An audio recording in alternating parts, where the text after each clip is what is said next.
அண்மை செய்தி. நடிகர் டெல்லி கணேஷ் உடல்நலக்குறைவால் காலமானார். உடல்நிலை சரியில்லாத நிலையில் இரவு 1 மணி அளவில் உயிர் பிரிந்தது. சென்னை ராமபுரத்தில் உள்ள அவரது இல்லத்தில் உடல் வைக்கப்பட்டுள்ளதாக தகவல் வெளியிடப்பட்டிருக்கிறது. உடல்நிலை சரியில்லாத நிலையில் இரவு 1 மணி அளவில் உயிர் பிரிந்ததாக தெரிவிக்கப்பட்டிருக்கிற நிலையில் சென்னை ராமபுரத்தில் உள்ள நடிகர் டெல்லி கணேஷின் உடல் அஞ்சலிக்காக அவரது இல்லத்தில் வைக்கப்பட்டிருப்பதாக தகவலானது வெளியிடப்பட்டிருக்கிறது.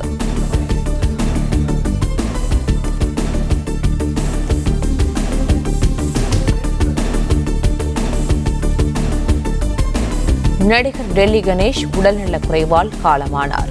உடல்நிலை சரியில்லாத நிலையில் இரவு 1 மணி அளவில் அவரது உயிர் பிரிந்ததாக தெரிவிக்கப்பட்டிருக்கிறது. சென்னை ராமபுரத்தில் உள்ள அவரது இல்லத்தில் நடிகர் டெல்லி கணேஷின் உடல் அஞ்சலிக்காக வைக்கப்பட்டிருக்கிறது. கூடுதல் விவரங்களை இணைப்பில் காத்திருக்கும் செய்தியாளர் யுவராஜ் வழங்க கேட்கலாம். யுவராஜ், வணக்கம். விவரங்களை பதிவு பண்ணலாம். வணக்கம். தமிழ் சினிமாவின் குணச்சித்திர நடிகருமான டெல்லி கணேஷ் அவர்களின் உடல் வயது மூப்பு காரணமாக கடந்த 3 தினங்களாக உடல்நிலை சரியில்லாமல் இருந்த நிலையில் நேற்று இரவு 1 மணி அளவில் அவரது உயிரானது அவரது இல்லத்தில் பிரிந்திருக்கின்றது. இந்நிலையில் அவரது உடலானது சென்னை ராமாபுரத்தில் உள்ள அவரது இல்லத்தில் பொதுமக்களினுடைய அந்த அஞ்சலிக்காகவும் வைக்கப்பட்டிருப்பதாகவும், பொதுமக்கள், திரைத்துறையினர் மற்றும் உறவினர்களின் அஞ்சலிக்காக வைக்கப்பட்டிருப்பதாகவும் அவருடைய குடும்பத்தாரிடமிருந்து தகவல்கள் தெரிவிக்கப்பட்டிருக்கின்றது.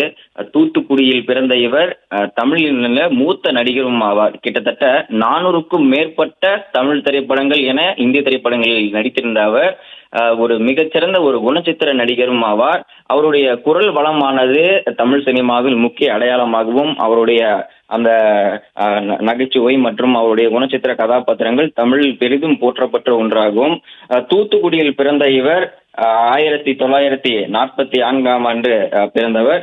கமல்ஹாசனுடன் இணைந்து இவர் நடித்த நகைச்சுவை திரைப்படங்களில் சிறப்பான நடிப்பை வெளிப்படுத்தியவர். இவரது பாத்திரம் நாயகன் மற்றும் மைக்கேல் மதன காமராஜன் போன்ற திரைப்படங்களில் மிகவும் சிறப்பாக அறியப்பட்டது. 1976 இருந்து தற்போது வரை 400க்கும் மேற்பட்ட திரைப்படங்களில் நடித்திருக்கின்றார். இவர் தட்சிண பாரத நாடக சபா எனப்படும் தில்லி நாடக குழுவில் ஒரு உறுப்பினராக இருந்த அந்த ஒரு காரணத்தினால் கணேஷ் என்கின்ற தன்னுடைய பெயர் டெல்லி கணேஷ் என்று பின்பு அனைவராலும் அழைக்கப்பட்டது.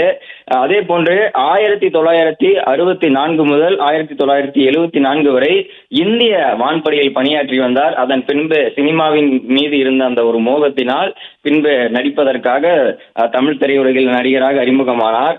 அதே போன்று பட்டின பிரவேசம் என்கின்ற தன்னுடைய அந்த முதல் திரைப்படம் மூலமாக, அதாவது 1977 வெளியான அந்த பட்டின பிரவேசம் என்கின்ற அந்த திரைப்படத்தின் மூலமாக தமிழ் சினிமாவில் நடிகராக அறிமுகமானார்.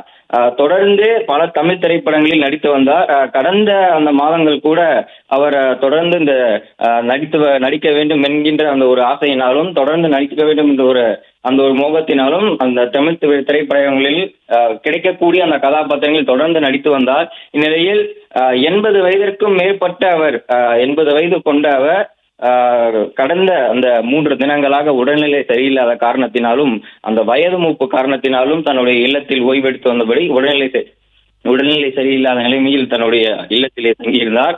இந்நிலையில் நேற்று இரவு அந்த 1 மணி அளவில் அவரது உயிரானது பிரிந்திருக்கின்றது.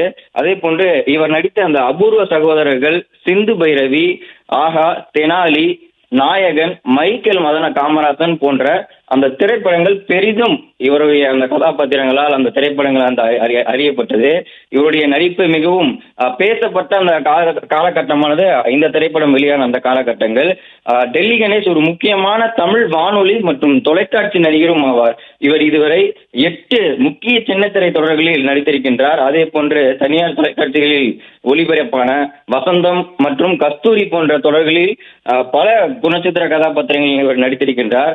அதே போன்று 1979 வெளியான அந்த பசி திரைப்படத்திற்காக தமிழ்நாடு மாநில அரசின் சிறந்த நடிகருக்கான விருதும் அவர் பெற்றிருக்கின்றார். அதே போன்று 1993 மற்றும் 94 கட்ட தமிழ்நாடு மாநில அரசின் கலைமாமணி விருதும் அவர் பெற்றிருக்கின்றார். அதே போன்று கிட்டத்தட்ட 400க்கும் மேற்பட்ட இந்த தமிழ் மற்றும் தெலுங்கு உட்பட 400க்கும் மேற்பட்ட திரைப்படங்களில் நடித்து வந்திருக்கின்றார். கடந்த வருடம் இதே போன்று அவர் இறந்து விட்டார் என்ற ஒரு செய்தி அவ்வப்போது பரவியது. அது குறித்து விசாரித்த போது நான் படப்பிடிப்பில் இருக்கிறேன், இது போன்ற அவதூறு தகவல்களை யாரும் பரப்ப வேண்டாம் என்று அவர் தெரிவித்திருந்தார். இந்நிலையில் அதே போன்று இந்த அவருடைய அந்த குடும்பத்தார் தற்போது அவர் இறந்திருக்கிறார் என்கின்ற அந்த ஒரு செய்தியை மிகவும் துயரத்துடன் ஒவ்வொருவரும் தெரிவித்து வருகின்றனர். இந்நிலையில் சென்னை ராமாபுரத்தில் உள்ள அவரது இல்லத்தில் பொதுமக்கள் அஞ்சலிக்காகவும் திரைத்துறையினர் அஞ்சலிக்காகவும் அவர் வைக்கப்பட்டிருக்கின்றது. விவரங்களுக்கு நன்றி யுவராஜ்.